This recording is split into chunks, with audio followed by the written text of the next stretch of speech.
Veg non veg fast food Royal Zayka restaurant railway station entry gate number 2 के सामने संतोष नगर तोपदड़ा अजमेर।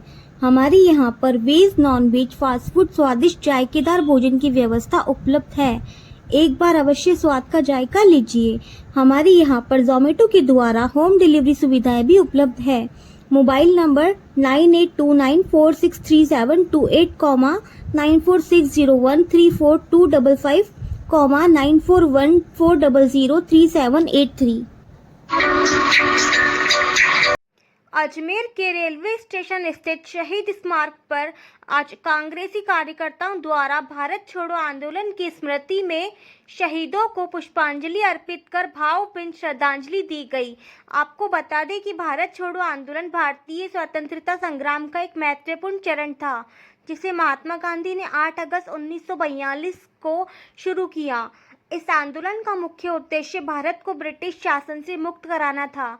आंदोलन के परिणाम स्वरूप ब्रिटिश सरकार ने भारत को स्वतंत्रता देने की प्रक्रिया शुरू की है, जो 15 अगस्त 1947 को पूरी हुई।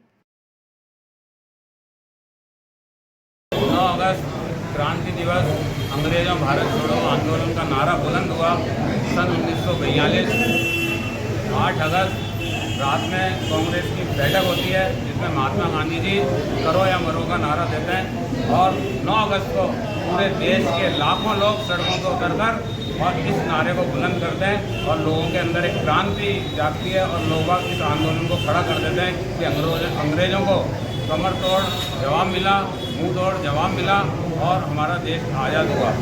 आज अजमेर शहर जिला कांग्रेस कमेटी की ओर से हमारे शहीदों को मैं शत नमन शत वंदन करता हूं और इस मौके पर यही भगवान से प्रार्थना करता हूं कि जो केंद्र में बैठी हुई सरकार है उसे सद्बुद्धि दे कि जिन शहीदों ने अपना खून पसीना बहाकर अपने प्राण गंवाकर इस देश को आज़ादी दिलाई, उसको यूँ पानी की तरह निभाएं और हमारे देश की उन संपत्तियों को, हमारे देश के भाईचारे को, हमारे देश की एकता अखंडता को बनाए रखें। यही प्रार्थना दिवस के रूप में मनाया जाता है। शहीदों के याद करते हुए शहीदों को नमन करने के लिए 9 अगस्त को क्रांति दिवस के रूप में मना रहे हैं और हमारे जो शहीद हुए हैं देश में, उनके लिए जो भगत सिंह, आज़ाद, सब लोगों ने देश के लिए बहुत कुर्बानी दी। हमारे महात्मा गांधी जी ने 8 अगस्त को 1942 को घोषणा की कि भारत छोड़ो, तो उसके लिए 9 अगस्त को जब उतरे तो लोग बहुत सड़कों पर थे और इसी का नतीजा है कि देश आज़ाद हुआ। और आज़ाद होने के बाद जो आज सब खुली हवा में घूम रहे हैं और अपनी बात को कह पा रहे हैं, वो हमारे शहीदों की ही देन है। उसको लेकर हम उनको नमन करते हैं, उनको श्रद्धांजलि अपनी अर्पित करते हैं। तो जो देश में आज हो रहा है, आज देखिए जब देश आज़ाद हुआ था तब कुछ भी नहीं था।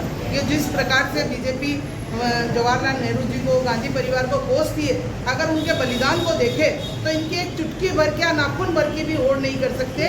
जब देश को ज़रूरत थी, हमारे नेहरू जी ने अपनी सारी संपत्ति को यहाँ दान करके और इसरो और एम्स अस्पताल और बड़े बड़े बांध जो आज हम देख पा रहे हैं, वो सब उनकी देन है। उन्होंने अपनी संपत्ति से बनाए, उन्होंने अपना खुद का मकान भी डोनेट कर दिया, अपने रहने के लिए भी जगह नहीं रखी। इसी प्रकार से हमारी इंदिरा गांधी जी ने भी नहीं रखी।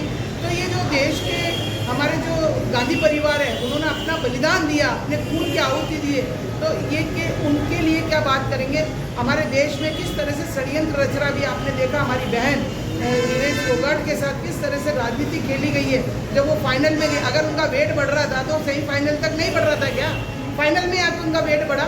तो ऐसे मतलब षड्यंत्र के तहत और वो भी मात्र 100 ग्राम के लिए उनको डिस्क्वालीफाइड कर दिया।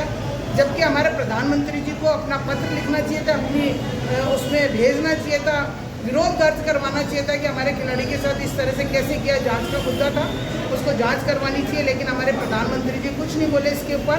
जबकि विरोध सभी लोगों ने बोला, राहुल गांधी जी ने बोला, प्रियंका जी ने बोला और हम ये बात कहेंगे भी और सब लोग इस बात के लिए उनका सपोर्ट कर रहे हैं। हमारे अभी चौधरी साहब ने कहा, वो बिल्कुल सही कहा कि उनको किसी भी राज्यसभा से उनको मेंबर बनाया जाएगा, जिससे कि उनको एक प्रोत्साहन मिलेगा। जिस प्रकार से देश में जो खिलाड़ी है उनके साथ अगर इस तरह से अत्याचार हो रहे हैं, इस तरह से मतलब षड्यंत्र के तहत हो रहा है, क्योंकि आपने देखा होगा वो सड़कों पे कुछ दिन पहले ही आपके सामने उन्होंने किस तरह से अपना संघर्ष करके वो ओलंपिक में गई। तो ये भी एक षड्यंत्र की कहानी है। तो इसी तरह से षड्यंत्र करके देश में हर व्यक्ति के साथ इस तरह से कर रहे हैं। वो देश में जो सही बात बोलता है उनकी बोलती बंद करने के लिए ये षड्यंत्र रचा जाता है। और आपने देखा देश में किस तरह से बेशकीमती ज़मीनों को बेचने, आज अजमेर की हालत देख लीजिए, जगह जगह गड्ढे, लोगों की हालत ख़राब हो रही है, लोगों की हड्डियां टूट रही है इससे। लेकिन प्रशासन को, सरकार को कोई मतलब नहीं है, कोई लेना देना नहीं है। लेकिन हम इसके लिए आंदोलन करेंगे। और इससे अगर मैंने पत्र भी दिए हैं कई, अगर नहीं सुने तो हम चौधरी साहब के नेतृत्व में अजमेर शहर में आंदोलन करेंगे और जनता को राहत दिलाएंगे। यही